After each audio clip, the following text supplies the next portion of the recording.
కానీ ఈ గురజాల అన్న తర్వాత చాలా మందికి ఏం గుర్తొస్తుందో తెలియదు కానివ్వండి, ప్రస్తుతం రాష్ట్ర వ్యాప్తంగా ఒక పేరైతే పడిపోయింది, అక్రమ మైనింగ్ అడ్డా. భయంకరమైన వాతావరణం. ఒక అక్రమ మైనింగే కాదు, ఈరోజు వేల ఎకరాల భూములు ఆక్రమించుకున్నారు. మీరు కానీ మీ కార్యకర్తలు కానీ ఎప్పుడు ఈ పాయింట్లు ఏమైనా ఎత్తుకోలేదా?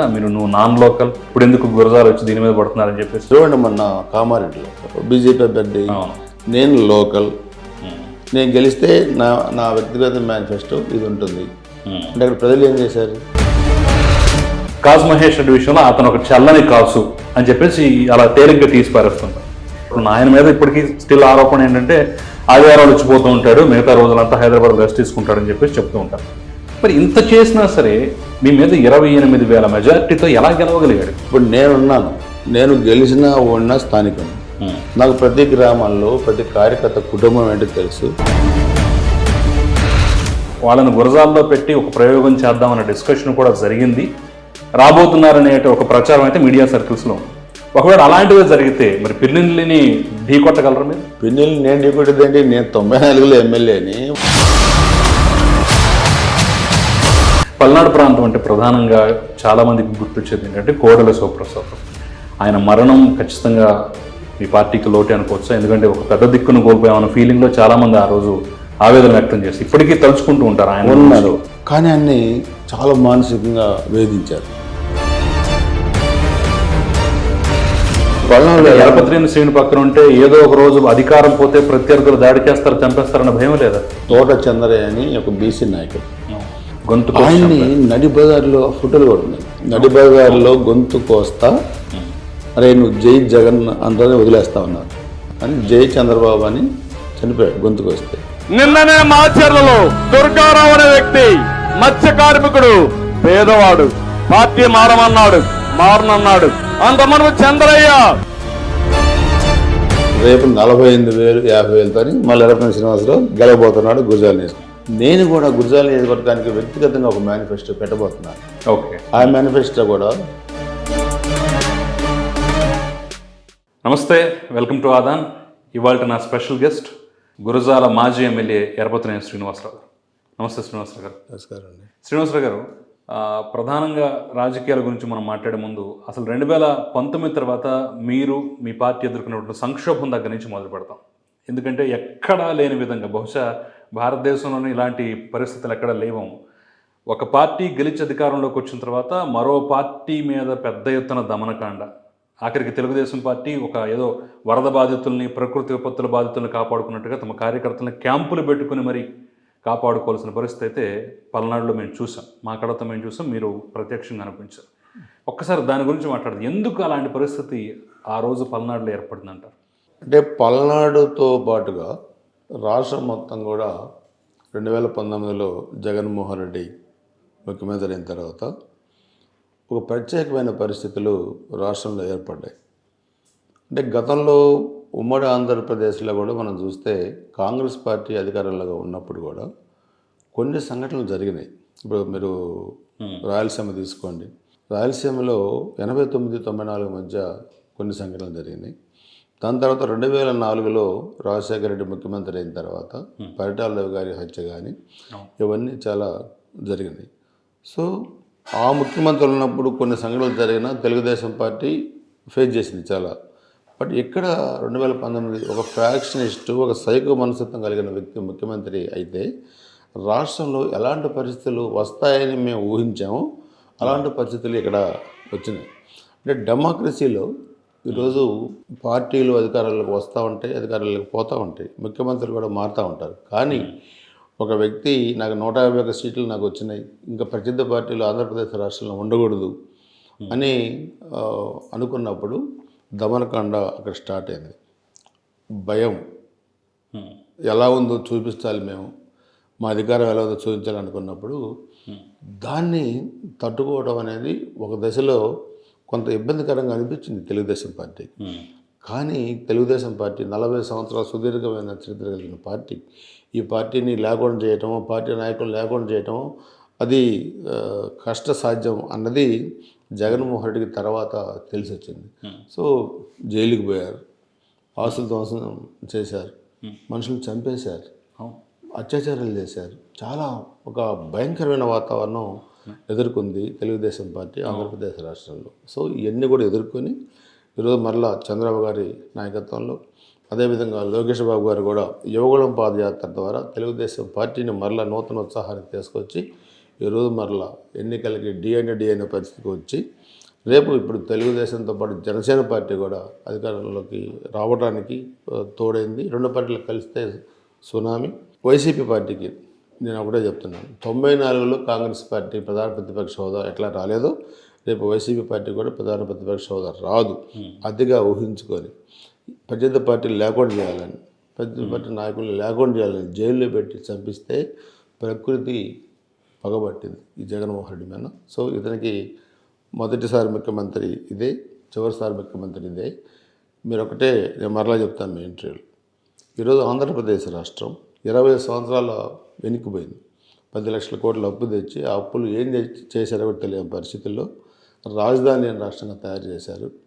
ఈరోజు పేద పలుకులు పలుకుతూ ఉన్నాడు మీ బిడ్డ. మరి టీవీ లేదు, పేపర్ లేదు. మరి సాక్షి టీవీ, సాక్షి పేపర్ ఎవరిది? రుషికొండను బోడిగుండు చేసి పేదోడు 500 కోట్లు పెట్టి బిల్డింగ్ కట్టాడు. ఈరోజు మన పిల్లలు బయటికి వెళ్తే మీ ఆంధ్రప్రదేశ్ రాజధాని ఏదంటే చెప్పలేని పరిస్థితులు ఉన్నాయి. సో అందుకనే ఎప్పుడు కూడా ఒక బంతిని మనం నేలకేసి కొడితే అంతే ఫోర్స్గా అది పైకి లేస్తుంది. సో అందుకనే తెలుగుదేశం పార్టీని లేకుండా చేయాలనే ఈ సైకో ఏమీ చేయలేడు.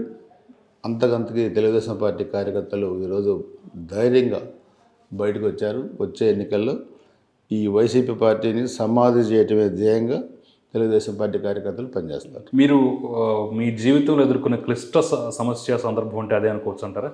వాడు గెలిచిన తర్వాత మీ కార్యకర్తల మీద జరిగిన దాడులు ఇవన్నీ, ఎందుకంటే మేము పేపర్లో కూడా చూసాం, ప్రత్యక్షంగా కూడా చూసాం. పల్నాడులో ఒక ఏరియాలో ఒక గ్రామంలో అయితే ఏకంగా రోడ్డు కడ్డంగా గోడ కట్టేశారు. ఇప్పటికీ ఆ గోడ ఉందో లేదో తెలియదు కానివ్వండి, దాన్ని కనీసం టచ్ చేసే ధైర్యం కూడా ఆ రోజుల్లో ఎవరు చేయలేకపోయారు. నా రాజకీయ జీవితంలో నేను 1994లో ఫస్ట్ టైం అన్న నందమూరి తారక రామారావుతో ఎమ్మెల్యే అయ్యాను. సో 6 సార్లు ఇప్పటికీ నా నియోజకవర్గం నుంచి కంటిన్యూగా పోటీ చేశాను.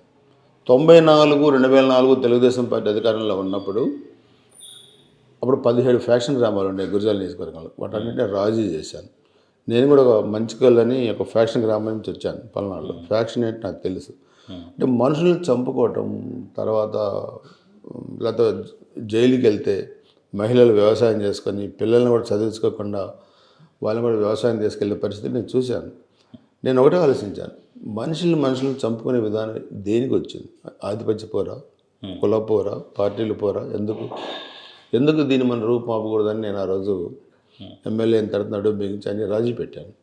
సో ఆ 10 సంవత్సరాలు గొడవలు జరగల. మళ్ళీ 2004 కాంగ్రెస్ పార్టీ అధికారంలోకి వచ్చిన తర్వాత మరలా 6 తెలుగుదేశం పార్టీ కార్యకర్తలను చంపారు మా నియోజకవర్గంలో. అంటే ఎప్పుడు మీరు బాధితులుగానే ఉన్నారు? ఏ సందర్భంలో ఉన్నాం. మరలా మొన్న మీరు చూస్తే 14-19 మధ్య తెలుగుదేశం పార్టీ అధికారంలో ఉన్నప్పుడు, నేను ఎమ్మెల్యేగా ఉన్నప్పుడు ఒక వైసీపీ కార్యకర్త కూడా చనిపోలే. ఎందుకంటే మేము ఫ్యాక్షన్ ప్రోత్సహించాల. ఇది వెనకబడ్డ పల్నాడు కాదు, ఇది అభివృద్ధి చెందిన పల్నాడుగా మనం దీన్ని అభివృద్ధి చేయాలి అనే ఒక సంకల్పంతో మనం చేశాం. బట్ వీళ్ళు 19లో వచ్చిన తర్వాత మరలా 11 మంది తెలుగుదేశం పార్టీ కార్యకర్తలు చంపేశారు.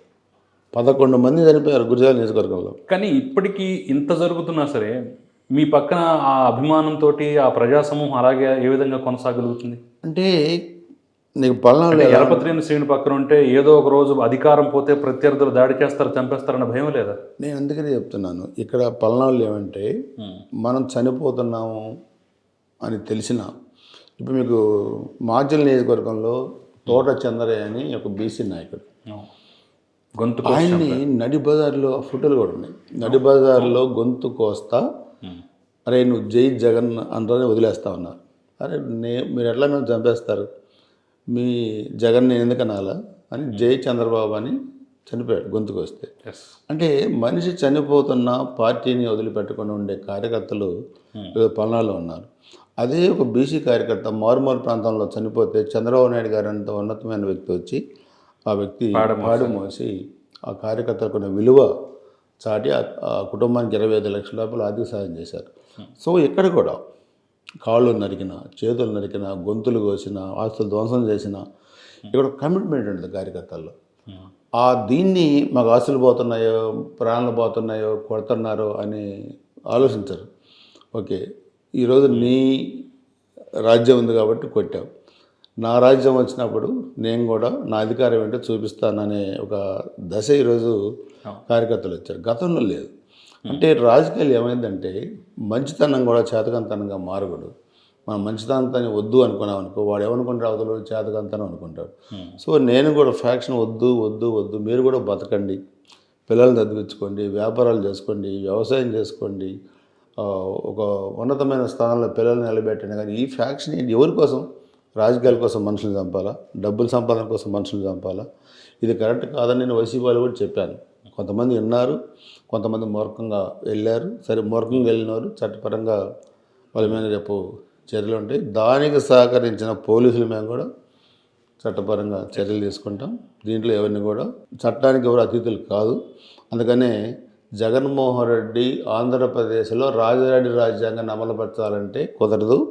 భారతదేశం మొత్తం కూడా అంబేద్కర్ గారి రాజ్యాంగం ఉంటుంది. ఆంధ్రప్రదేశ్లో కూడా అదే అంబేద్కర్ గారి రాజ్యాంగం అమలుపరచాలి అనేది తెలుగుదేశం పార్టీ ధ్యేయం. అదే రేపు జరగబోతోంది. 2019 తర్వాత మీరు చెప్పినట్టుగా భయపెట్టేటటువంటి పద్ధతిలో కూడా మార్పులు తీసుకొచ్చినట్టున్నారు కదా. ఎందుకంటే ఎక్కడా లేని విధంగా ప్రత్యేకంగా మీ మీద స్పెషల్ కాన్సన్ట్రేట్ చేస్తూ ఏకంగా సిబిఐ కేసులు కూడా నమోదు చేయించారు. ఎస్, చేశారు. చంద్రబాబు నాయుడు మీద ఉన్నది కూడా ఏసీబీ లేదంటే సిఐడి పెట్టిన కేసులే, మీ మీద ఏకంగా సిబిఐ కేసులే పెట్టించారు. నా మీద అనేక అపవాదులు చేశారు కదా. నా మీద అక్రమ మైనింగ్ అన్నారు, లేకపోతే ఆస్తులు సంపాదించారన్నారు. కానీ 2019 తర్వాత వీళ్ళు అధికారంలోకి వచ్చిన తర్వాత వాళ్ళ చేతిలో ఉన్న సిఐడి కానీ, వాళ్ళ చేతిలో ఉన్న ఏసీబీతో కానీ వనువున నా ఆస్తుల మీద ఎంక్వైరీ చేయించారు, ఎతికారు. ఏమైనా దొరుకుతాయేమో, అమరావతిలో భూములు కొన్నాడనో, లేదా హైదరాబాద్లో ఆస్తులు ఉన్నాయనో, లేకపోతే ఇంకో చోట ఆస్తులు ఉన్నాయనో ఎతికారు. కానీ వాళ్ళకి ఏం దొరకలే. సిబిఐకి ఇచ్చారు. ఏం తెలిచారు? ఇప్పుడు ఈరోజు తప్పు చేస్తే ఒక మనిషిని ఏ చట్టాలు కానీ లేదా న్యాయస్థానాలు కానీ దాంట్లో మన దోషులు నిలబెట్టచ్చు. కానీ తప్పు చేయకుండా ఆరోపణ చేసినప్పుడు వీళ్ళు ఏం చేయలేకపోయారు. చాలామందిని మరి కేసుల్లో పెట్టి అరెస్ట్ చేసి జైలుకి పంపించారు కదా. కానీ ఆంధ్రప్రదేశ్లో మొట్టమొదటిగా ఎర్రపతినేని శ్రీనివాసరావు అనే వాడిని జైలుకి పంపించాలనుకునే జగన్మోహన్ రెడ్డి ఏం చేయలేకపోయాడు కదా. అంటే చేయలేకపోయాడంటే ఎర్రపతినేని ఎంత ఫెయిర్గా ఉన్నాడు అంటే ఆయన ఉద్దేశం మిమ్మల్ని జైలు పంపించాలన్నా, ఇబ్బంది పెట్టాలన్నా, లేదంటే పార్టీ మార్చాలన్నా? ఇప్పుడు జగన్మోహన్ రెడ్డి తెలుగుదేశంలో చేరటం ఎంత నిజం, ఎర్రపతినేని శ్రీనివాసరావు పార్టీ మారటం కూడా అంతే నిజం. ఇది మా ప్రయత్నం ఇంతవరకు జరగలేదు. అసలు నన్ను అడిగే ధైర్యం ఎవడుకుంది ఆ పార్టీలో? పార్టీ మారమని అడిగే ధైర్యం, ఎర్రపతినేని శ్రీనివాసరావు అడిగే ధైర్యం ఎవడుకుంది? ఏ పార్టీ? జగన్మోహన్ రెడ్డి కదా, ఆయన తండ్రి హయాంలో జరిగిందా ఆ ప్రయత్నం? ఎప్పుడు జరగలేదు. అప్పుడు కూడా జరగదు. ఎందుకంటే ఆపరేషన్ ఆకర్షణ పెద్ద ఎత్తున గుంజారు కదా ఆ రోజు. కాదు, ఇక్కడ నేనేమంటానంటే కొన్ని బలహీనతలు ఉంటాయి కొంతమంది మనుషులకి. ఇప్పుడు వ్యాపారాలు దెబ్బతింటాయని కొంతమంది మారచ్చు, ప్రాణం పోద్దని కొంతమంది మారచ్చు. నేను ఒక వ్యవసాయ కుటుంబం నుంచి, ఒక ఫ్యాక్షన్ రాజకీయాల నుంచి వచ్చాను. నేను అన్నీ చూశాను. నాకేం వ్యాపారాలు లేవు ఆయన నన్ను భయపెట్టి మార్చడానికి, నాకేం బలహీనతలు లేవు ఆయన నన్ను భయపెట్టి మార్చడానికి. నేను అదే చెప్పా, నీది పులివెందులు అయితే నాది పల్నాడు. నా పల్నాడుకి ఒక చరిత్ర ఉంది, నీ పులివెందుల చరిత్ర కూడా లేదు. నువ్వు నన్ను ఏమి చేయలేవు, నన్ను ఏమి పీకలేవు కూడా అని చెప్పాను జగన్మోహన్ రెడ్డికి. ఇప్పుడు కూడా అదే చెప్తా ఉన్నాను. సో అందుకనే ఆ సరస్వతి సిమెంట్స్ భూములు అప్పుడు నేను ఏదో అడ్డుకున్నానని ఆయన నా మీద ఇవన్నీ కూడా చేశాడు. బట్ జగన్మోహన్ రెడ్డి మనిషి, నేను మనిషిని. ఆయనకు ఉన్నది ఏంటి, నాకు లేనిదేంటి? డబ్బులు ఉన్నాయి, నా దగ్గర మనోధైర్యం ఉంది, సంకల్పం ఉంది. ఆయన నన్ను ఇంకా మొరట భాషలో చెప్పాలంటే ఇందా చెప్పా కదా, నన్ను ఏమేమి చేయలేడు, నన్ను ఏం పీకలేడు కూడా. కానీ ఈ గురజాలు అన్న తర్వాత చాలామందికి ఏం గుర్తొస్తుందో తెలియదు కానివ్వండి, ప్రస్తుతం రాష్ట్ర వ్యాప్తంగా ఒక పేరైతే పడిపోయింది, అక్రమ మైనింగ్కి అడ్డ. ఆ సున్నం బట్టీలు వాడు, ఈ సున్నం బట్టీలు వీళ్ళు, ఇది అని చెప్పేసి మొత్తం చర్చ అంతా ఇక్కడ నడుస్తుంది కదా. అక్కడ ఉన్న కరువు పరిస్థితుల గురించి, ఫ్యాక్షన్ గురించి ఇవన్నీ వెనక్కిపోయాయి. ఎందుకు ఆ పరిస్థితి? అందుకే మైనింగ్ అంతా కూడా పల్నాడు ప్రాంతంలో ఉంది. ఇప్పుడు గురిజాలు కానీ, మాచర్లు కానీ, ఇప్పుడు సిమెంట్ ఫ్యాక్టరీలు కూడా ఆ సున్నప్రాయ నిక్షేపాలని మనం తీసుకొని అక్కడ సిమెంట్ ఫ్యాక్టరీలు కూడా పల్నాడు ప్రాంతంలోనే ఉన్నాయి. గతంలో తెలుగుదేశం హయాంలోనే కొన్ని ఫ్యాక్టరీలు వచ్చినాయి, అంతకుముందు కొన్ని ఫ్యాక్టరీలు వచ్చినాయి, ఇప్పుడు కొత్తగా కొన్ని రాబోతూ ఉన్నాయి. సో ఇక్కడ ఏంటంటే నేను 94లో నేను ఎమ్మెల్యేగా ఉన్నాను. నా మీద ఆరోపణ ఎప్పుడు చేశారు? 2014లో ఎమ్మెల్యే అయిన తర్వాత నా మీద ఆరోపణలు చేశారు. మరి 20 సంవత్సరాలు నా మీద ఆరోపణ చేయలేకపోయారు కదా ఎవరు. సరస్వతి సిమెంట్స్ విషయంలో నేనేదో జగన్మోహన్ రెడ్డి కొన్న భూముల్లో నేను రైతుల్ని సాగు చేసుకోమన్నానని చెప్పి అక్కడ మాచల్ ఎమ్మెల్యే పిన్నెల రామకృష్ణ వచ్చి గొడవ చేసి తలకాయలు పగలగొడితే వాళ్ళు వచ్చి ఇక్కడ లోటస్ పండ్లు ధర్నా చేశారు రైతులు. జగన్మోహన్ రెడ్డి ఇంట్లో ఉన్నారు అప్పుడు. ఆ ఇంటి మీద రాళ్ళు వేశారు, చెప్పులు వేశారని ఏదో కోపం మీద నా మీద అప్పటి నుంచి కేసులు వేశాడు. హైకోర్టులో పిల్లు వేశారు, లోకాయుక్తకి ఇచ్చారు. అవన్నీ కూడా అక్కడ నుంచి రోజు సాక్షి పేపర్లో, సాక్షి టీవీలో ఎరపతిని అక్రమ మైనింగ్ చేశారు. సో దాన్ని వీళ్ళు ప్రూవ్ చేయలేపారు. సో అందుకని ఈరోజు 2019 తర్వాత అధికారంలోకి వచ్చిన వైఎస్ఆర్ కాంగ్రెస్ పార్టీ, కాసు మహేష్ రెడ్డి వీళ్ళని విచ్చలవిడిగా అక్రమ మైనింగ్ ఒకటే కాదు. ఈరోజు ఉదాహరణకు నేను చెప్తున్నాను, 8 మంది పసిపిల్లలు, 8 సంవత్సరాలు 10 సంవత్సరాలు ఉన్న పసిపిల్లలు వీళ్ళు చేసిన అక్రమ మైనింగ్లో పడి గుంతల్లో పడి చనిపోయారు. పిల్లల పక్కన అక్రమ మైనింగ్ పిల్లలు ఆడుకోవడానికి పడి చనిపోయారు. నేను అడిగాను, mining department, police department, revenue డిపార్ట్మెంట్తో కంబైన్డ్ మీటింగ్ పెట్టి ఇంతమంది పిల్లలు ఎందుకు చనిపోతున్నారు? నీకు ఒక అమ్మాయి ఉంది, కాసు మహేష్ రెడ్డి, నీకు ఒక అమ్మాయి ఉంది, నీలాంటి అమ్మాయిలు కాదా చనిపోయిన వాళ్ళు? నీలాంటి పిల్లలు కాదా వీళ్ళు? నీ పిల్లలు లాంటి వాళ్ళు కాదా? నువ్వు ఎందుకు చర్యలు తీసుకోవట్లేదంటే కనీసం రెస్పాండ్ కొడుకోవాలి అతను ఎమ్మెల్యేగా. కాకుండా అధికారులతో మీటింగ్ పెట్టకుండా, నష్ట నివారణ చర్యలు చేపట్టకుండా అక్రమ సంపాదన జయంగా బరితెగించి ఈరోజు నర్సాపేట 500 కోట్లతో షాపింగ్ కాంప్లెక్స్, ఇక్కడ గచ్చిబౌలిలో 500 కోట్లతో షాపింగ్ కాంప్లెక్స్ ఈరోజు కట్టుకొని 11 మందిని ఎస్సీ, ఎస్టీ, బీసీ, మైనార్టీ నాయకులు లైవ్లో కొడుతుంటే దొరికారు. ఆ వీడియోలన్నీ కూడా మా దగ్గర ఉన్నాయి. సో అవన్నీ కూడా మేము చాలా గ్రామాల్లో కూడా మేము వెళ్ళినప్పుడు ఇదేం కర్మ రాష్ట్రాన్ని కార్యక్రమంలో కూడా అవన్నీ కూడా మేము ప్లే చేసి చూపెట్టాం. సో ఒక భయంకరమైన వాతావరణం, ఒక అక్రమ మైనింగే కాదు, ఈరోజు 1000 ఎకరాల భూములు ఆక్రమించుకున్నారు.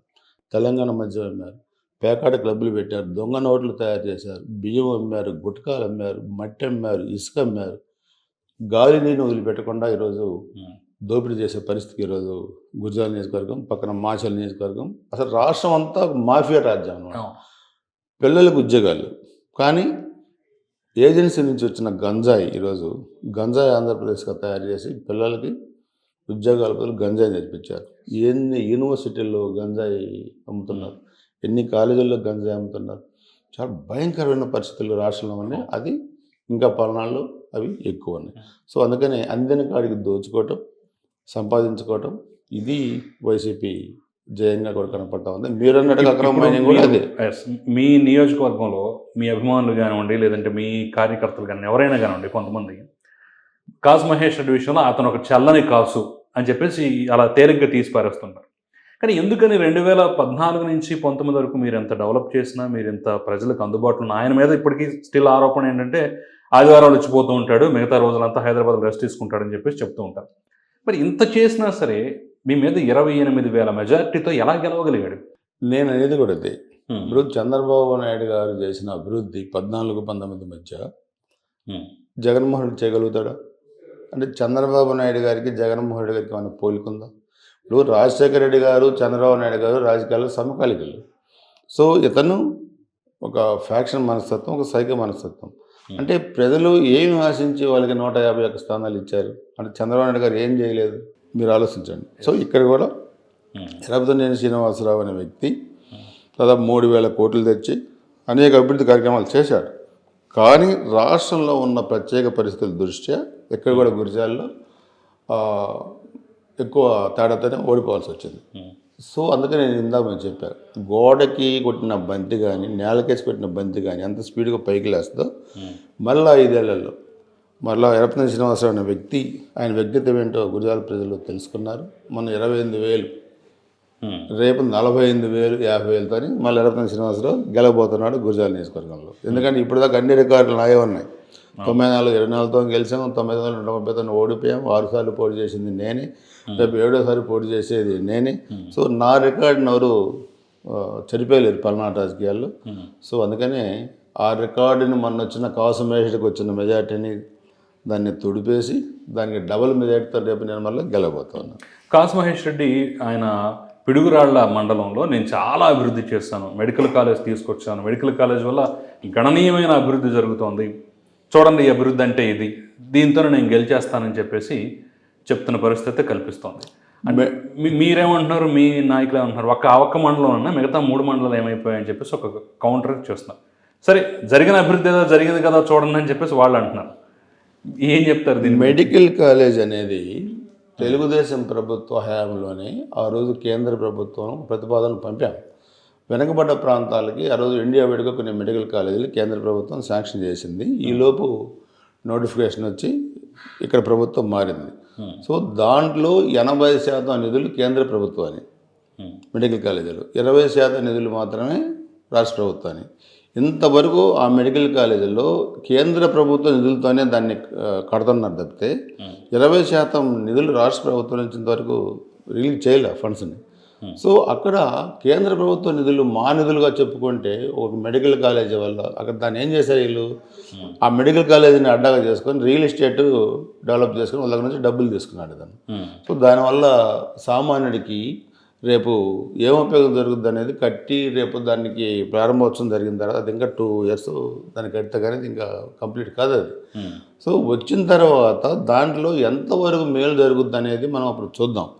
కానీ ఈరోజు పరిస్థితిలో అక్కడ బిల్డింగ్లే ఇంకా పూర్తి కాకుండా మేమంతా అభివృద్ధి చేసామంటే సామాన్యుడు బతికేది ఎట్లా? కరోనా వచ్చింది, కరోనాలో మీరు పేదవాళ్ళని ఆదుకున్నారా? లేకపోతే పేదవాళ్ళకి పెన్షన్స్ ఇస్తున్నారా? రేషన్ కార్డులు ఇచ్చారా? లేకపోతే వాళ్ళ పథకాలు ఇచ్చారా? గ్రామాల్లో అభివృద్ధి చేశారు. మేము చేసిన అభివృద్ధి తప్పితే ఎక్కడన్నా రోడ్లు కానీ, ఎక్కడన్నా డ్రింకింగ్ వాటర్ కానీ, ఎక్కడన్నా పిడురాళ్ళు బైపాస్ అన్నారు, 6 నెలలు పూర్తి చేస్తా ఉన్నారు. నేను ఇచ్చిన డబ్బులు తప్పితే ఈరోజు అక్కడ బైపాస్ పూర్తి చేసే పరిస్థితి లేదు. సో మేము ఇది చేసాము అని చెప్పుకోవడానికి వాళ్ళకి గురజాల నియోజకవర్గంలో ఒక పని కూడా లేదు. నేను మెడికల్ కాలేజీ తెచ్చానంటాడు. మెడికల్ కాలేజీ తెచ్చింది నువ్వు కాదు, మెడికల్ కాలేజీ ఇచ్చింది కేంద్ర ప్రభుత్వం. కేంద్ర ప్రభుత్వం నిధులతోనే అక్కడ మెడికల్ కాలేజీ కడుతున్నారు. దాన్ని ఆసరాగా చేసుకొని రియల్ ఎస్టేట్ వ్యాపారం నుంచి డబ్బులు తీసుకున్నావు. సో ఇంకా మిగతా మండలాల్లో కానీ మిగతా లేకపోతే మన కొత్త జిల్లాలు వచ్చినాయి. కొత్త జిల్లాలు వచ్చినప్పుడు మేమంతా ఏం డిమాండ్ చేసాం? గురజాల కేంద్రంగా పల్నాడు జిల్లా ఇవ్వమన్నాం. ఈ వ్యక్తి ఎప్పుడన్నా నేను కనీసం కృషి చేస్తాను, ప్రయత్నం చేస్తాను నాకు మాట కూడా ఇవ్వలేదు. ఆయన ఏంటంటే ఎక్కడ గెలిచి ఇక్కడ వనరులు దోపిడీ చేసి డబ్బులు సంపాదించుకుంటాడు. ఈయన మనసు అంతా నర్సాపేటలో ఉంటుంది. మనిషి గురిజాల, మనసు నర్సాపేటలో. సో అందుకనే జిల్లా కేంద్రం తెస్తాను అని కనీసం ప్రకటన చేయలేని ఈ వ్యక్తిని మీరు కానీ మీ కార్యకర్తలు కానీ ఎప్పుడు ఈ పాయింట్లు ఏమైనా ఎత్తుకోలేదా? నువ్వు నాన్ లోకల్ నరసరావుపేట కేంద్రంగా మీరు ఎప్పుడు రాజకీయాలు చేశారు, ఇప్పుడు ఎందుకు గురజాలు వచ్చి దీని మీద పడుతున్నారని చెప్పేసి అందుకనే ఈరోజు ప్రజలు తెలుసుకున్నారు. ఇప్పుడు నేనున్నాను, నేను గెలిచినా ఓడినా స్థానికుడిని. నాకు ప్రతి గ్రామాల్లో ప్రతి కార్యకర్త కుటుంబం ఏంటో తెలుసు, వైసీపీ వాళ్ళ కుటుంబాలు కూడా నాకు తెలుసు. నా మనసుతో ఎలా ఉంటుంది అంటే నాకు ఓటేయకపోయినా నా దగ్గరకు వచ్చి ఎవరైనా ఇబ్బంది ఉందంటే నేను వాళ్ళకి సాయం చేస్తాను. ఆ వ్యక్తి ఎలా ఉంటాడంటే తెలుగుదేశం వాళ్ళకి పని చేయొద్దు, తెలుగుదేశం వాళ్ళు పక్షవాతం వచ్చి మంచాల్లో ఉన్న పెన్షన్ ఇవ్వద్దు, రేషన్ కార్డు ఇవ్వద్దు అని. నేను మొన్న కూడా ప్రతి మీటింగ్లో అదే చెప్పాను. వాళ్ళు చేసిన తప్పు మీరు చేద్దరే మన అధికారులకు వస్తున్నాం. పేదవాడు పేదవాడే. రేపు వైసీపీ కార్యకర్త మనకు ఓటేయకపోయినా ఆయనకి ఇబ్బంది వస్తే ప్రభుత్వం డబ్బులు ఇద్దాం, మన సొంత డబ్బులు ఇవ్వట్లేదు కదా. సో అందుకని పేదవాడు బతకాలి, రాజ్యాంగం ప్రకారం తనకున్న హక్కుల్ని ఉపయోగించుకోవాలి అని నేను ప్రతిసారి కూడా చెప్తున్నాను. అందుకని నాన్ లోకల్ వ్యక్తికి కూడా ఇక్కడ వనరులు దోచుకొని వెళ్ళిపోదామని ఉంటుంది. కానీ ఇది మన సొంతూరు కాదు, ఎప్పుడైనా మోటాములే సర్దుకొని పోవాల్సిందే. సో ఆ పోవాల్సిన సమయం ఈ 2 నెలలు ఆసన్నమైంది. రేపు ఓడిపోతే ఖచ్చితంగా వెళ్ళిపోతారు. ఖచ్చితంగా నేను ఎప్పుడూ చెప్పాను. సో మీరు చెప్తున్నారు కాబట్టి ఇప్పుడు నాకు ఇంకో విషయం గుర్తొస్తుంది. ఒక 6 నెలల క్రితం వరకు ఒక ప్రచారం మీ వరకు తెలిసిందో లేదో తెలియదు కానీ మీడియా సర్కిల్స్ ఉంది ఏంటంటే ఈ కాసు మహేష్ రెడ్డితో ఎరపతినేని శ్రీనివాసరావుని ఓడించడం కష్టం కాబట్టి ఈసారికి పిన్నెల్లి ఫ్యామిలీ నుంచి ఒకళ్ళని కొత్తగా తీసుకొచ్చి ఇక్కడ పెడదాం, వాళ్ళ తమ్ముడు ఎవరో ఉన్నారట కదా, వాళ్ళని గురజాల్లో పెట్టి ఒక ప్రయోగం చేద్దామన్న డిస్కషన్ కూడా జరిగింది, రాబోతున్నారనే ఒక ప్రచారం అయితే మీడియా సర్కిల్స్లో ఉంది. ఒకవేళ అలాంటిదే జరిగితే మరి పిన్నెల్లిని ఢీ కొట్టగలరా మీరు? పిన్నెల్లి నేను ఢీ కొట్టేదేంటి? నేను 94లో ఎమ్మెల్యేని, వాళ్ళు 2009లో వాళ్ళు ఎమ్మెల్యే. నేను వీళ్ళ బాబాయిని 91లోనే ఢీ కొట్టారు. సుందరరామరెడ్డి అని వాళ్ళ బాబాయ్ ఉండేవాడు. ఓకే. అప్పుడు రాజీవ్ గాంధీ చనిపోయినప్పుడు మాచెల్ల నిమ్మగొండ శివరామకృష్ణ ప్రసాద్ గారిని ఒక టీడీపీ ఎమ్మెల్యే ఉండేవాడు. మాచెల్లంతా వాళ్ళ బాబాయ్ దగ్గరుండి తగలబెట్టించాడు మొత్తం ఎమ్మెల్యే ఇల్లు, కేసీపీ సిమెంట్ ఫ్యాక్టరీ, సాయిబల్లారి ట్రాన్స్పోర్ట్. అప్పుడు మీడియా ఇంత లేదు, ఎలక్ట్రానిక్ మీడియా అసలు లేదు. ఈనాడు ఆంధ్రజ్యోతి పేపర్లు ఉండేవి. నేను ఆ రోజు భయంకరమైన పరిస్థితుల్లో అప్పుడు నాకు 24 years నేను ఫేస్ చేసి అక్కడ వెళ్ళి పార్టీని ఎమ్మెల్యే నా దగ్గరికి వచ్చాడు. సరే నువ్వు రాకపోతే ఎవరు పార్టీ నిలబడే పరిస్థితి నేను వెళ్ళి ఢీకున్నాను. అతను భయంకరమైనడు. వీళ్ళు పెద్ద నథింగ్. నా రాజకీయ జీవితంలో ఆఫ్టర్ వీళ్ళంతా దొంగ మంది అమ్ముకునే వీళ్ళ గురించి నేను అసలు ఆలోచించాల్సిన నాకు పని లేదు. నేను వీళ్ళు కాదు, నేను ఎవరు వచ్చి నా మీద నిలబడ్డా, జగన్మోహన్ రెడ్డి వచ్చి నా మీద నిలబడ్డా, ఇక్కడ ఎర్రబద్దినేని శ్రీనివాసరావు అనే వ్యక్తే కనపడతాడు తప్పితే నాకు ప్రత్యర్థి వ్యక్తి ఎవరనేది నాకు అనవసరం. ఎవరినైనా తెచ్చిపెట్టుకోమను, అందరిని డిపాజిట్ లేకుండా ఓడించి ఇంటికి పంపించేస్తారు. ఇప్పుడు మీరు ఇంత కాన్ఫిడెంట్గా చెప్తున్నారు. ఇప్పుడు 5 సార్లు 6 సార్లు వరుసగా ఆయనకి అవకాశమా, కొత్త వాళ్ళకు ఛాన్స్ ఇవ్వచ్చు కదా అని చెప్పేసి మీ నియోజకవర్గంలో కానీ తెలుగుదేశం పార్టీలో ఎప్పుడు ఆ చర్చ రాలేదా? ఇవ్వాలి. ఎందుకంటే రాజకీయాల్లో కూడా ఇప్పుడు నేను 7 సార్లు పోటీ చేస్తున్నాను. రేపు డీలిమిటేషన్స్ కూడా కాన్ఫిడెన్స్లు పెరుగుతాయి. ఖచ్చితంగా కష్టపడి పనిచేసిన వాళ్ళకి రాజకీయాల్లో అవకాశాలు కల్పించాలి. వచ్చే ఎన్నికల్లో తప్పకుండా పార్టీ పరంగా కానీ నేను కానీ డీలిమిటేషన్ అయిన తర్వాత కొత్త వాళ్ళకి అవకాశం, ఇంకొక ఎర్రబద్దినేని శ్రీనివాసరావు లాంటి వాడి కష్టపడే కార్యకర్తకి అవకాశం తప్పకుండా పార్టీ కల్పించుద్ది. నేను కూడా అదే ప్లానింగ్లో ఉన్నాను. మరి మీ అబ్బాయి పరిస్థితి ఏంటి? మా పిల్లలు ఎవరు రాజకీయాల్లోకి రారా? కాన్ఫిడెంట్. ఎందుకంటే ఈరోజు పిల్లలందరినీ కూడా బిజినెస్ పరంగా మనం ఎంకరేజ్ చేయాలి. వాళ్ళు మొన్న మేము జాబ్ మేళ పెట్టాం 27వ తారీఖు. నేను ఎమ్మెల్యే కాదు, రూలింగ్ పార్టీలో లేను, కానీ మా పిల్లలు కృషి చేసి టాప్ మోస్ట్ 50 కంపెనీలని ఒక మారుమూల ప్రాంతమైన గురిజాలకు తీసుకొచ్చారు. దాంట్లో టెక్ మహీంద్రా ఉంది, లేకపోతే హెచ్డిఎఫ్సి బ్యాంక్స్ ఉన్నాయి, ఐసిఐసిఐ బ్యాంక్ ఉంది, తర్వాత టీసీఎస్ ఉంది, హెట్రో ఫార్మా కంపెనీలు ఉన్నాయి. చాలా పెద్ద పెద్ద కంపెనీలు వచ్చినాయి. 2000 మంది హాజరయ్యారు. దాంట్లో 350 మందికి జాబ్స్ ఇప్పించాం ఒకరోజు.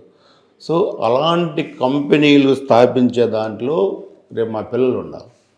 వెనకబడ్డ ప్రాంతాన్ని అభివృద్ధి చేసే దాంట్లో మా పిల్లలు ఉపయోగపడాలి. ఒక ఎమ్మెల్యే అయితేనో లేకపోతే ఇంకొక పదవి వస్తేనే కాదు. ఇక్కడ పల్నాడుకి మన పరిశ్రమలు స్థాపించడం ద్వారా 10 మందికి ఉపాధి కల్పించడం ద్వారా అది అభివృద్ధి. కాబట్టి రాజకీయాల్లో ఉంటేనో పదవులు ఉంటేనో కాదు ఇక్కడ. సో మా పిల్లల్ని రాజకీయాల్లోకి నేను తీసుకురాను. అంతకన్నా మంచి పొజిషన్లో కూడా ఉంచి ఈరోజు నన్ను నమ్ముకున్న వాళ్ళు కానీ లేదా పార్టీ నమ్ముకున్న వాళ్ళు కానీ ఈరోజు ఉన్నారు చాలామంది. ఇన్ కేస్ నేను రేపు రాజకీయాల్లో లేకపోయినా ఆ కుటుంబాలను భవిష్యత్తులో ఆదుకునే దాంట్లో కూడా నా పిల్లలు ముందుంటారు. ఆ దిశగా నా పిల్లల్ని నేను ఉండాలని కోరుకుంటున్నాను. పల్నాడు ప్రాంతం అంటే ప్రధానంగా చాలామందికి గుర్తొచ్చేది ఏంటంటే కోడెల శివప్రసాద్. ఆయన మరణం ఖచ్చితంగా మీ పార్టీకి లోటే అనుకోవచ్చు. ఎందుకంటే ఒక పెద్ద దిక్కును కోల్పోయామన్న ఫీలింగ్లో చాలామంది ఆ రోజు ఆవేదన వ్యక్తం చేసి ఇప్పటికీ తలుచుకుంటూ ఉంటారు. ఆయన ఉన్నారు. ఆయన చాలా నర్సపేట ప్రాంతంలో చాలా అరాచకాలను ఎదుర్కొన్నారు ఆయన. కానీ ఆయన్ని చాలా మానసికంగా వేధించి ఆయన చనిపోయే పరిస్థితులు కల్పించారు. ఒక 20 days బిఫోర్ నా దగ్గర కూడా వచ్చినప్పుడు నన్ను చాలా ఇబ్బంది పెడుతున్నారమ్మా, సీను నువ్వు నాకు సపోర్ట్గా ఉండాలంటే ఏమైంది డైరెక్ట్గా నా మీద సిబిఐకి ఇచ్చారు. ఏమైంది ఫేస్ చేద్దాం, నేనున్నాను మీకు సపోర్ట్గా, నో ప్రాబ్లం, మీరు ధైర్యంగా ఉండండి అని చెప్పాను. కానీ ఒక ఇబ్బందికర పరిస్థితుల్లో పార్టీ అండగా ఉండలేదు అనేది ఒక ఆరోపణ అయితే 100% ఉన్నారు. పార్టీ నేను ఏమంటానంటే ఆ రోజు భయంకర పరిస్థితులు ఉన్నాయని మీరే చెప్పారు కదా రాష్ట్రంలో. ఇంకా పార్టీ అండగా ఉండాలంటే అసలు సంవత్సరం వరకు బయటకు రాలేదు కదా ఎవరు నాయకులు. పార్టీ అండగా ఉండాలంటే పార్టీ ఏం చేయగలుగుతారని నేను అనేది. ఇప్పుడు నాకు ఇబ్బంది వచ్చింది, నేను ధైర్యంగా ఉండాలి. నన్ను నమ్ముకున్న కార్యకర్త ఉన్నాడు, ఆయనకి ధైర్యం చెప్పాలి. ముందు నేను నా కార్యకర్తలకు ధైర్యం చెప్పాలంటే నేను ధైర్యంగా ఉండాలి కదా. ఇప్పుడు నా కుటుంబం అయిపోద్దో లేకపోతే ఇంకోటి ఏమైపోద్దో భయపడే పరిస్థితుల్లో మనం ధైర్యం చెప్పుకొని కార్యకర్తలకు ధైర్యం చెప్పాలా. శివప్రసాద్ గారు కూడా అందరు కూడా మేము కూడా అదే చెప్పాం. చాలా ధైర్యంగా ఉండే మనిషి. మరి అటువంటి పరిస్థితులు రావడం దురదృష్టకరం. దానికి ఖచ్చితంగా జగన్మోహన్ రెడ్డి వైసీపీ ప్రభుత్వం బాధ్యత వహించాలి. రేపు 2024కి మీ వ్యూహం ఏంటి? 2024కి ఒక ప్రణాళిక ప్రకారం మేము పనిచేస్తున్నాం. సో ఎక్కడెక్కడైతే మాకు మొన్న మైనస్ వచ్చిన గ్రామాలు, వైసీపీకి మెజార్టీ వచ్చిన గ్రామాలని, వాటిని కూడా మేము గ్రౌండ్ వర్క్ చేస్తూ ఉన్నాం. మేము గత 14-19 మధ్య చేసిన అభివృద్ధి కార్యక్రమాలు కానీ అవన్నీ కూడా మరలా గ్రామాల వారీగా ప్రజలకు చెప్పి రేపు గెలిచిన తర్వాత ఒకటి తెలుగుదేశం జనసేన ఉమ్మడి మేనిఫెస్టోని ప్రజల్లోకి తీసుకెళ్ళి నేను కూడా గురజాల నియోజకవర్గానికి వ్యక్తిగతంగా ఒక మేనిఫెస్టో పెట్టబోతున్నాను. ఓకే. ఆ మేనిఫెస్టో కూడా ఇప్పుడు గతంలో నేను హాజ్ యాత్ర బేవాలికి ₹1,00,000 ఇచ్చాను. మరలా దాన్ని పెడతాం. బహుశా ఏ ఎమ్మెల్యే ఇంతవరకు చేయనట్టు భారతదేశంలో ఎవరు చేయలేదు, మన ఆంధ్రాలో కాదు, మైనారిటీలకు హజ్ యాత్రకు సహాయం. ఎస్. ఇది చాలా రాష్ట్రాల్లో వాళ్ళ సెమినార్స్లో కూడా చర్చ జరిగింది. చాలా రాష్ట్రాల్లో ముస్లిం మైనార్టీల మీటింగ్స్ జరుగుతూ ఉంటాయి కదా, అక్కడ కూడా చర్చ చేశారు. ఈయన ముస్లిం కాదు కదా, ఎమ్మెల్యే కాదు కదా, ఇవ్వటానికి కూడా ఎందుకు ఇస్తున్నారంటే అది గ్రేట్, భారతదేశంలో ఎమ్మెల్యే ఇవ్వలేదని కూడా జరిగింది. ఈరోజు ఆ పాజిటివ్ ఈరోజు ముస్లిం ఇప్పుడు మీరు పాజిటివ్, అద్భుతమైన పాజిటివ్ మేము కూడా గ్రౌండ్ రిపోర్ట్లో తెలుసుకున్న ఆ విషయం మేము సపరేట్గా అక్కడ చేసినప్పుడు. చిన్న హైపోథెటికల్ క్వశ్చన్ ఏంటంటే, రేపు ఒకవేళ బీజేపీతో పొత్తులో గనక తెలుగుదేశం వెళ్ళినట్లయితే, మరి బీజేపీ ఇంత పాజిటివ్ మీరు ఇంత సహాయం చేస్తున్నా సరే ఆ కారణం చూసి మీ వైపు నించుంటారా? నేను అనేది ఇక్కడ ఎవరితో పొత్తుంది ఎవరితో పొత్తు లేదనేది ఇక్కడ సమస్య కాదు. ఇక్కడ ఎర్రపతినేని శ్రీనివాసరావు అనే ఒక వ్యక్తి కులాలకి ఏ మతాలకు కానీ ఎవరికి ఏం చేస్తున్నారు అనేది ఇక్కడ ప్రాధాన్యత సంతరించుకుంటుంది. సో ఇప్పుడు నేను చంద్రన్న బీమా లాస్ట్ టైం నేను 1,00,000 మందికి నేను ఆ ప్రీమియం నేనే కట్టాను. చాలామంది తెలియదు. ఒక యాక్సిడెంట్లో మనుషులు చనిపోయినప్పుడు వాళ్ళు వెళ్ళి మీకు అమౌంట్ వచ్చింది, మీకు చెక్స్ ఇస్తాం, మీరు రాయండి అంటే మేము చంద్రన్న బీమా కట్టలేదన్నారు. మేము కట్టలేదు కదా, మాకు ఎలా వచ్చిందంటే ఎమ్మెల్యే గారు కట్టారు, మీకు వచ్చిందంటే. అలా చాలామంది సహాయం చేశాం. పసుపు కుంకుమలో 50,000 మంది డ్వాక్రా మహిళలకి బట్టలు పెట్టి భోజనాలు పెట్టి ఆదరించాం. సీమంతం చేసాం చెల్లెమ్మలకి, వాళ్ళ కుటుంబ సభ్యులు చేయాలి, మేము డబ్బులు ఇచ్చి బట్టలు పెట్టి ఒక అన్నగా సీమంతం చేసాం. షష్ఠి పూర్తి ఎవరు చేయాలి? పిల్లలు చేయాలి, పెద్దవాళ్ళు. షష్ఠి పూర్తి నేను చేశాను, మా కుటుంబం చేశారు. దళిత తేజం చేశాం. ఒకటి కాదు ఈరోజు, అంటే ప్రజలు గెలిపిస్తారా ఓడిస్తారని కాదు. ఇక్కడ నాకున్న 30 సంవత్సరాల అనుబంధం గురిజాల నియోజకవర్గంతో. సో రేపు నేను కూడా సపరేట్ మేనిఫెస్టో దీన్ని పెట్టబోతున్నాను. ఆ సపరేట్ మేనిఫెస్టోని కూడా డోర్ టు డోర్ ప్రతి ఓటర్కి చేరే విధంగా కూడా నేను తీసుకెళ్ళిపోతున్నాను. ఇప్పుడు చంద్రబాబు నాయుడు గారు రాజమండ్రి మహానాడులో రేపు అధికారంలోకి వచ్చిన తర్వాత సంవత్సరానికి 3 సిలిండర్లు ఫ్రీగా ఇస్తూ ఉన్నారు. సో అది ఇంకా రేపు ఉమ్మడి మేనిఫెస్టోలో పెరగవచ్చు, రేపు 4 సిలిండర్లు కావచ్చు, 5 సిలిండర్లు కావచ్చు.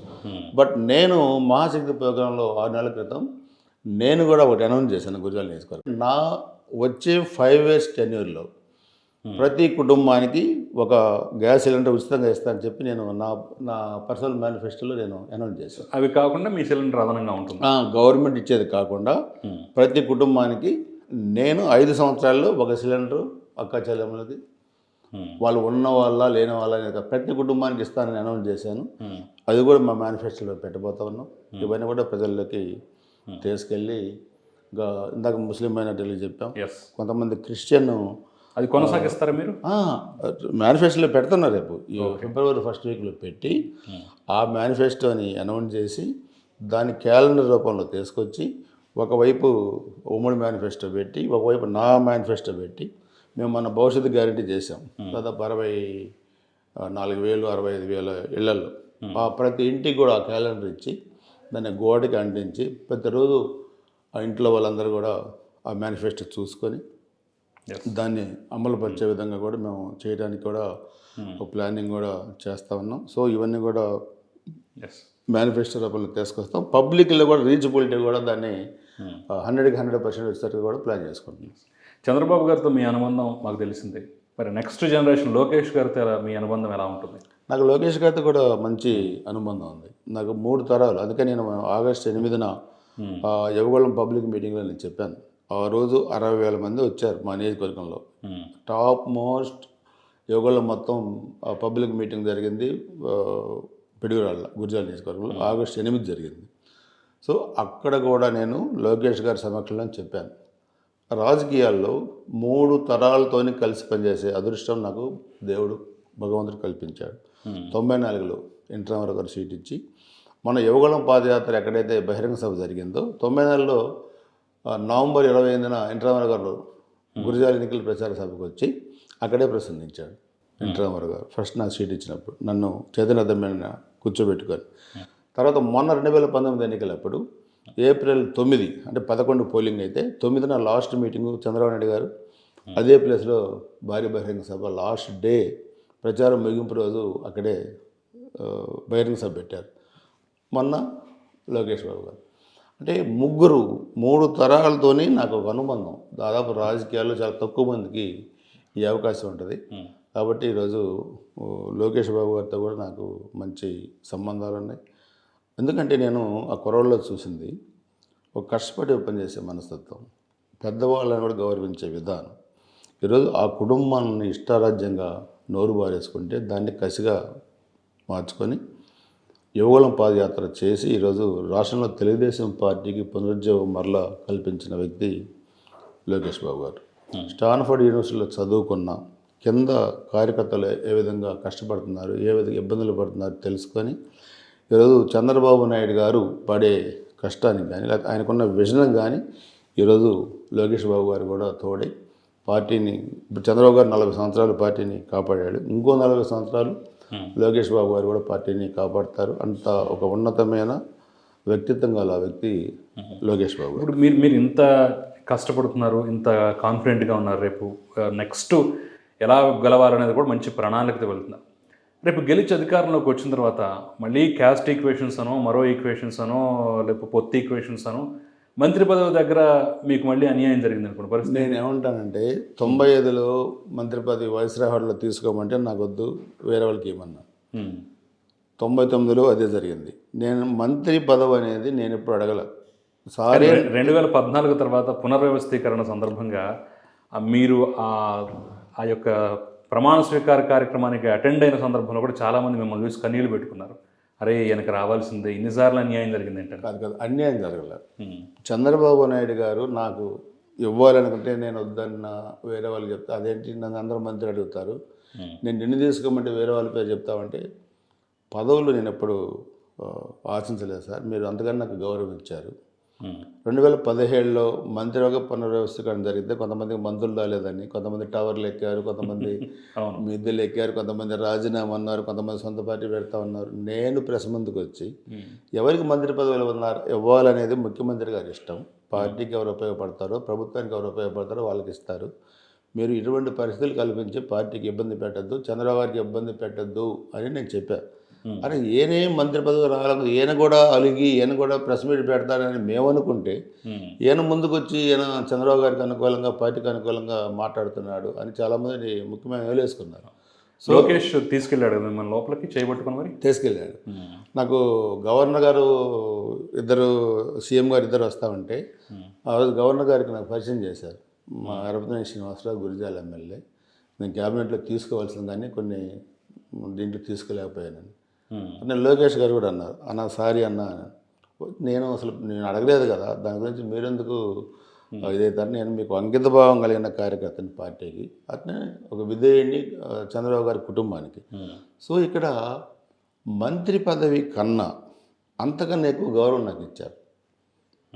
కొంతమంది మీకు నేను మరలా అంటే ఎక్కువ చెప్పినట్టు ఉంటుందే కానీ చాలామంది మంత్రులుగా ఉన్న కూడా, అన్న ఒకసారి సార్కి సీఎం గారికి ఒక మాట చెప్పాలి, మీరు చెప్పండి, మీరు మంత్రులు కదా మీరే చెప్పండి, నేను ఎందుకు చెప్తాను. ఇప్పటికీ 100% ఉంది. నేను ఇప్పుడు ఎందుకంటే అందరిలాగా నేను ఎక్కువ పనులు కూడా అడగను. నేను అవసరాన్ని బట్టి, పార్టీ అవసరాన్ని బట్టి సార్ పిలిపించినా లేకపోతే ఏదైనా నాకేమన్నా పార్టీ పనులు ఉన్నా నేను లిమిటెడ్గానే వెళ్ళి కలిసి వస్తాను. ఒక కార్యక్రమం నాకు అప్పచెప్పిన ఆ కార్యక్రమం చిత్తశుద్ధితోని ఎట్లా సక్సెస్ చేయాలో ప్లాన్ చేసుకొని చేస్తాను.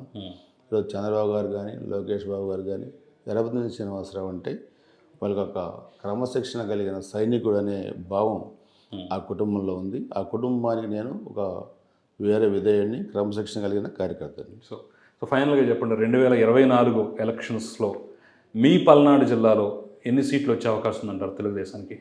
నేను అనుకోవటం ఇప్పుడు పల్నాడు జిల్లా అంటే నర్సాపేట పార్లమెంట్లో 7కి 7 సీట్లు ఉన్నాయి. 7కి 7 తెలుగుదేశం పార్టీ గెలుస్తుంది. Clean sweep 100%. ఇది కూడా పొత్తుల్లో ఇవ్వాల్సి వస్తే పరిస్థితి ఏంటి? గెలుస్తాం పొత్తుల్లో. ఇప్పుడు జనసేన కూడా ఇస్తే జనసేన టీడీపీ కలిపి. ఇప్పుడు నేను ఒకటే మీరు చెప్తున్నా, మొన్న రాజధాని అంశం ఎంతవరకు పనిచేసిందో నాకు తెలియదు కానీ ఈసారి ఎన్నికల్లో మాత్రం రాజధాని అంశం కృష్ణా గుంటూరు జిల్లాలో బాగా పనిచేస్తుంది. ముఖ్యంగా గుంటూరు జిల్లాలో, ఉమ్మడి గుంటూరులో 17కి 17 సీట్లు తెలుగుదేశం జనసేన గెలవబోతోంది. సో దాంట్లో పల్నాడులో ఉన్న 7కి 7 తెలుగుదేశం జనసేన పార్టీలు గెలుస్తాయి. సో మీకు కూడా పర్సనల్ ప్రశ్న ఏంటంటే, ఇప్పుడు మీకు కాసు మహేష్ రెడ్డి ఉంటే గెలవడం ఈజీ అనుకుంటున్నారా, అంటే అభ్యర్థుల మార్పులు చేర్పులో భాగంగా ఇంకెవరన్నా కొత్త వాళ్ళని తీసుకొచ్చినా కానీ గెలుస్తానన్న కాన్ఫిడెన్స్ ఉందా? నేను ఇందాక చెప్పా కదా, నాకు ప్రత్యర్థి ఎవరనేది నాకు అంత పెద్ద ఇష్యూ కాదు. అంటే ఈజీగా వీళ్ళుంటే ఈజీగా గెలవచ్చు అనే ఫీలింగ్ ఉంటుంది కదా. ఇక్కడ ఈజీ టఫ్ టైట్ అనేది కాదు. ఇక్కడ మనం ఏంటి అనేది మనం ముందు చెక్ చేసుకోవాలి. మన ప్రత్యర్థి ఎవరైనా కానీ, మన నడవడిక కానీ, మన ప్రజలకి ఏం చేసామని చెప్పడం ద్వారా కానీ, ఏం చేయబోతున్నాం అని చెప్పడం ద్వారా కానీ, లేకపోతే మన మీద కాన్ఫిడెన్స్ కల్పించడం దాంట్లో కానీ, అది మనం చేయగలగాలి. ఇప్పుడు మీరు చూడండి, మొన్న కామారెడ్డిలో అక్కడ ఒక ముఖ్యమంత్రి నిలబడ్డాడు, ఒక ముఖ్యమంత్రి అభ్యర్థి నిలబడ్డాడు. సో అక్కడ ఏం జరిగింది? అక్కడ బీజేపీ అభ్యర్థి నేను లోకల్, నేను గెలిస్తే నా వ్యక్తిగత మేనిఫెస్టో ఇది ఉంటుంది అంటే అక్కడ ప్రజలు ఏం చేశారు? ముఖ్యమంత్రిని ఓడించారు, ముఖ్యమంత్రి అభ్యర్థిని ఓడించారు. సో గురజాలలో కూడా ఇక్కడ యనమల శ్రీనివాసరావు అనే వ్యక్తి కనపడతాడు అక్కడ. ఇంకా ప్రత్యర్థి ఎవరనేది నాకు కనపడ్డు, ప్రజలకి కనపడ్డు. సో ఎవరైనా పెట్టుకొని వాళ్ళ ఇష్టం. రైట్. థ్యాంక్ యూ శ్రీనివాసరావు గారు. Thank you very much.